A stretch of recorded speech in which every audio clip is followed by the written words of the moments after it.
Bismillahirrahmanirrahim. Assalamualaikum warahmatullahi wabarakatuh. Kami kelompok 1 yaitu Umaid Ziyaul Sidiki dan Adi Sugiono. Di sini saya akan membahas bab pertama yaitu transaksi akad dan pembentukannya. Oke, awal mula kita akan mengerti apakah itu dari transaksi dan apakah itu akad. Pertama kali saya akan membahas apakah itu transaksi. Transaksi adalah suatu aktivitas perorangan atau perusahaan yang menimbulkan perubahan terhadap posisi harta keuangan, misalnya seperti menjual, membeli, membayar gaji, dan membayar berbagai macam biaya lainnya. Administrasi transaksi. Jadi transaksi itu ada 3 pengertian. Transaksi itu sendiri yang itu tadi, ada administrasi transaksi dan ada transaksi bisnis. Itu yang kedua ada administrasi transaksi, yaitu suatu kegiatan yang mencatat berbagai perubahan posisi keuangan dari sebuah perusahaan yang dilakukan secara kronologis dengan metode-metode tertentu sehingga hasil pencatatan dapat dikomunikasikan kepada pihak lainnya. Yang ketiga yaitu pengertian transaksi bisnis, yaitu dapat diartikan sebagai kejadian-kejadian ekonomi dari suatu bisnis yang secara langsung mempengaruhi kondisi keuangan suatu bisnis. Ini merupakan kegiatan dasar yang mendefinisikan status dalam bisnis. Yang bab yang kedua yaitu akad. Dalam Al-Hamus Al-Muhit dan Lisan Al-A'rab dijelaskan akad menurut bahasa berarti ikatan atau tali ataupun tali pengikat. Pengertian akad secara hakiki ini kemudian digunakan untuk sesuatu yang bersifat abstrak berupa ucapan dari kedua belah pihak yang sedang berdialog atau berkomunikasi. Secara bahasa, akad itu ialah ikatan antara pihak-pihak, baik ikatan itu secara konkret atau secara abstrak yang berasal dari satu pihak atau kedua belah pihak. Dari sinilah kemudian akad diterjemahkan sebagai secara bahasa sebagai menghubungkan antara dua perkataan yang di dalamnya masuk juga pengertian janji dan sumpah, karena sumpah menguatkan niat orang yang berjanji untuk melaksanakan isi sumpah atau meninggalkannya. Secara terminologi fikih, akad terbagi menjadi 2 pengertian umum dan pengertian khusus. Akad dalam pengertian umum adalah segala yang diinginkan manusia untuk mengerjakan baik bersumber dari keinginan pribadi seperti wakaf atau bersumber dari dua pihak seperti jual beli. Akad dengan makna luas dijelaskan dalam firman Allah Subhanahu wa taala pada dalam Al-Qur'an surat Al-Maidah ayat pertama yang artinya hai orang-orang yang beriman, penuhilah akad-akad itu. Akad dalam pengertian khusus ialah pertalian ijab atau pernyataan melakukan ikatan dan qabul, pernyataan penerimaan ikatan sesuai dengan kehendak syariat yang berpengaruh pada suatu perikatan. Dalam ungkapan lain, para ulama fikih menyebutkan bahwa akad adalah setiap ucapan yang keluar sebagai penjelasan dari kedua keinginan yang ada kecocokan. Sedangkan Mustafa Ahmad Az-Zarh menyatakan bahwa tindakan hukum akdien yang dilakukan manusia terdiri atas 2 bentuk, yaitu tindakan dan tindakan berupa perbuatan dan tindakan berupa perkataan. Pernyataan pihak-pihak yang berakad lalu disebut dengan ijab dan qabul. Ijab adalah pernyataan pertama yang dikemukakan oleh salah satu pihak yang mengandung keinginan secara pasti untuk mengikatkan diri. Sedangkan qabul adalah pernyataan pihak lain setelah ijab yang menunjukkan persetujuannya untuk mengikatkan diri dalam bentuk transaksi atau ikatan bisnis. Sementara Abu Bakar Al-Jassah memaknai akad sebagai setiap sesuatu yang diikatkan oleh seseorang terhadap satu urusan yang dilaksanakan atau diikatkan kepada orang lain untuk dilaksanakan secara wajib seperti akad nikah, akad sewa menyewa, akad jual beli, dan lain sebagainya. Menurut beliau, sesuatu dinamakan akad karena setiap pihak telah memberikan komitmen untuk memenuhi janjinya di masa mendatang. Lebih jauh lagi, sumpah juga dapat dikategorikan sebagai akad karena pihak yang bersumpah telah mengharuskan dirinya untuk memenuhi janji baik dengan berbuat atau meninggalkan, maka pengongsian atau syirkah bagi hasil mudharabah dan lainnya dinamakan akad, karena kedua belah pihak memiliki kewajiban untuk melaksanakan janjinya, seperti yang telah diisyaratkan oleh kedua belah pihak tentang pembagian keuntungan. Demikian pula setiap syarat yang ditetapkan oleh seseorang bagi dirinya atau melakukan sesuatu di masa mendatang juga dapat disebut juga akad.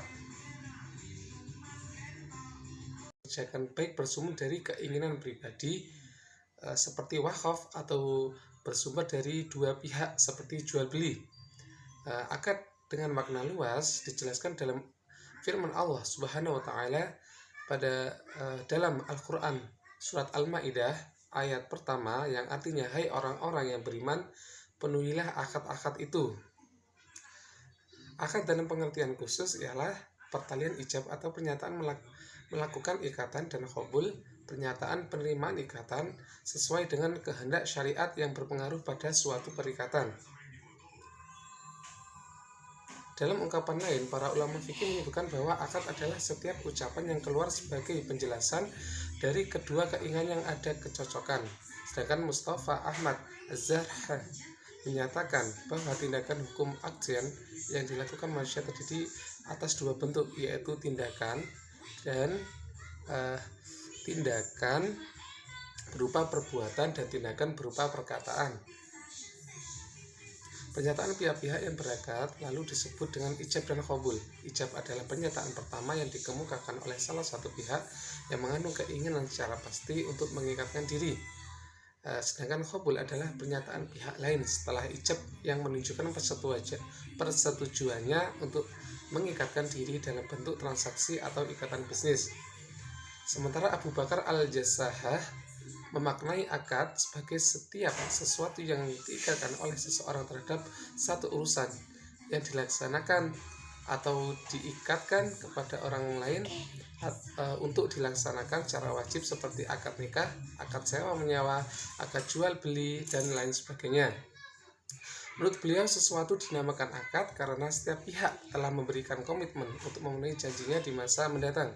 Lebih jauh lagi, sumpah juga dapat dikategorikan sebagai akad karena pihak yang bersumpah telah mengharuskan dirinya untuk memenuhi janji baik dengan berbuat atau meninggalkan, maka pengongsian atau syirkah bagi hasil mudharabah dan lainnya dinamakan akad, karena kedua belah pihak memiliki kewajiban untuk melaksanakan janjinya, seperti yang telah diisyaratkan oleh kedua belah pihak tentang pembagian keuntungan.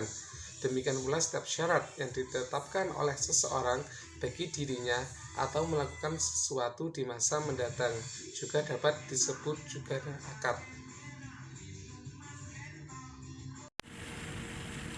Ya, Assalamualaikum warahmatullahi wabarakatuh.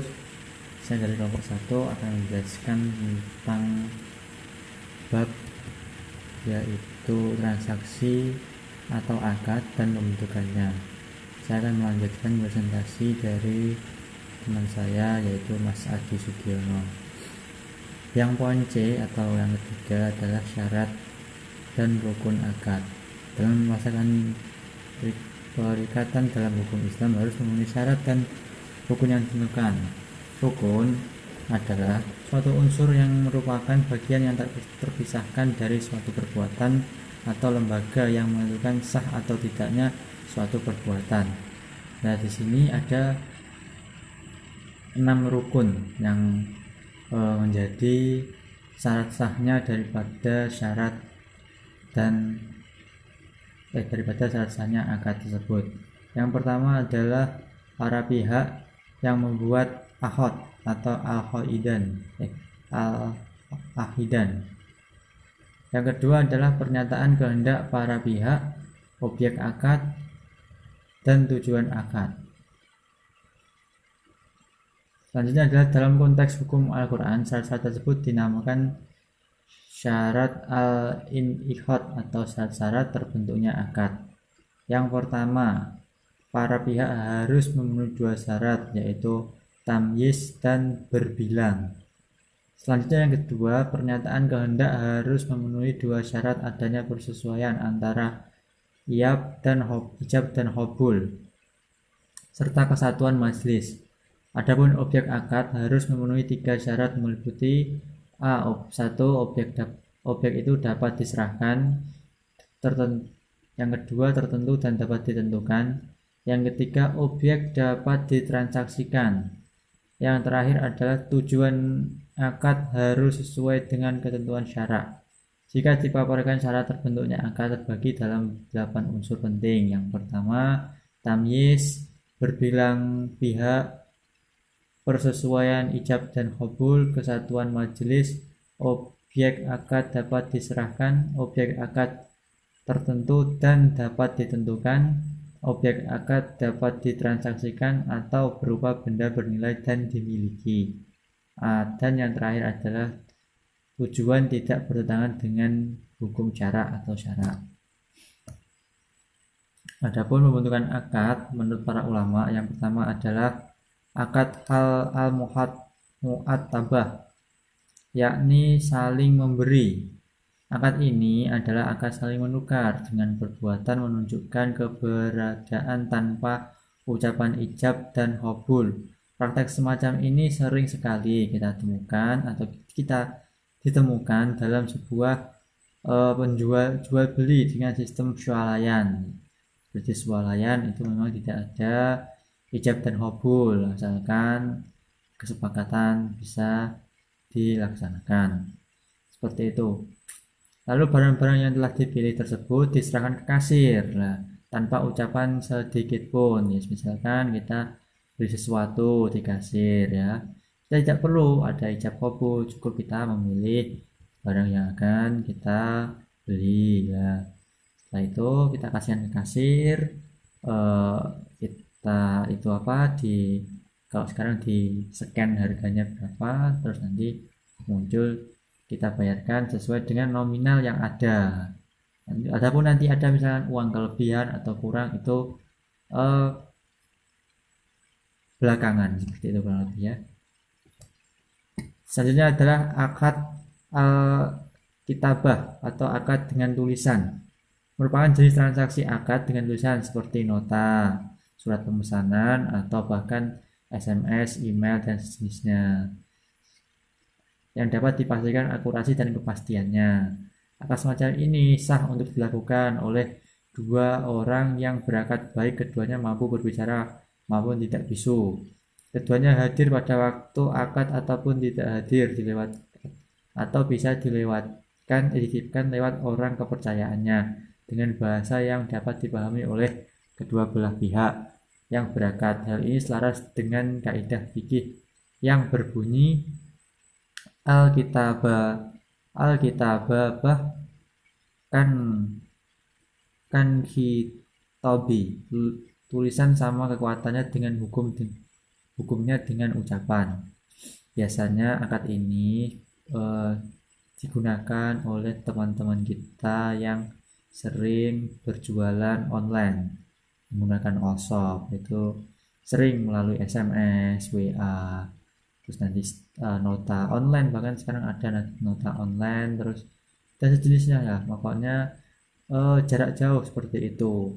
Adapun nanti pasti akan ada proses di mana bertemu diwakilkan, di sini ada yang diwakilkan, dititipkan orang kepercayaannya, itu misalkan kurir sekarang banyak sekali kurir. Nggak mungkin misalkan saya beli barang dari Jakarta ke Tulungagung, orangnya sendiri yang datang ke sini kan nggak mungkin gitu biasanya mungkin saja, cuman kan kalau dihitung secara bisnis banyak ruginya gitu. Jadi sekarang ada jasa kurir yang bisa dipercaya dan bisa dipertanggungjawabkan dengan dasar yang ayat seperti tadi, hadis tadi.